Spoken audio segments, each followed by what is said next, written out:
So ఎవరి పేరైతే పేరులోని వి అనే అక్షరం మొదలవుతుందో, సో వి అనే అక్షరంతో మీ పేరు మొదలైన మీ బంధువుల్లో ఉన్న, మీకు తెలిసిన వాళ్ళలో ఉన్న ఈ 2026 జనవరి 10 తర్వాత వాళ్ళ అదృష్టం వాళ్ళకి ఎలా ఉంటుందనంటే అద్భుతంగా కలిసి రాబోతుంది.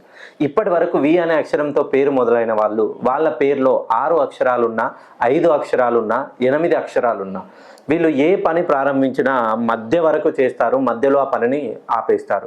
వీళ్ళ పేరుతో వ్యాపారం ప్రారంభించిన కొద్ది నెలలకే అద్భుతంగా వ్యాపారం ప్రారంభిస్తుంది. లాభాల బాటలో పయనిస్తామనుకునే సమయానికి ఏదో ఒక రూపంలో ఎవరి ఒక రూపంలో నష్టం అనేది వచ్చేసి అనూహ్యంగా అప్పులు కూడిపోతాయి. వి అనే అక్షరంతో మీ పేరు మొదలైతే మీ పేరులో ఉన్నటువంటి ఓవెల్ స్థానాలు చూసుకోండి. ఏ, ఈ, ఐ, ఓ, యు.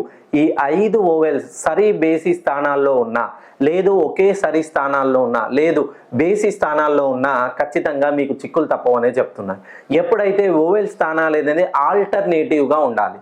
ఉదాహరణకి సరి స్థానంలో ఏ ఉండేసి బేసి స్థానంలో ఈ ఉండాలి, మళ్ళీ సరి స్థానంలో ఐ ఉండాలి, మళ్ళీ బేసి స్థానంలో ఓ ఉండాలి. ఇలా ఎవరి పేర్లో అయితే ఆల్టర్నేట్గా సరి బేసి కాంబినేషన్లో ఓవెల్స్ ఉంటాయో ఆ పంచభూతాల సాక్షిగా మీకు పంచభూతాలన్నీ 2026లో అద్భుతంగా కలిసి రాబోతున్నాయి. మీరు మెయిన్గా వ్యాపార రంగంలో ఉన్న, ఉద్యోగంలో ఉన్న, ఉద్యోగాన్ని వదిలేయాలనే ఆలోచనలో అనూహ్యంగా ఉద్యోగాన్ని కోల్పోయిన వాళ్ళు, విదేశాల్లో ఉంటున్న వాళ్ళు, మెయిన్గా భార్యాభర్తల మధ్య డిస్టర్బెన్స్ ఉన్న వాళ్ళు, చిన్న పిల్లల పేర్లు ఎవరైతే వి అనే అక్షరంతో నిక్ నేమ్తో పిలుస్తున్న వాళ్ళు ఒకసారి నన్ను ఫోన్ కాల్లో కలిసే ప్రయత్నం చేయండి.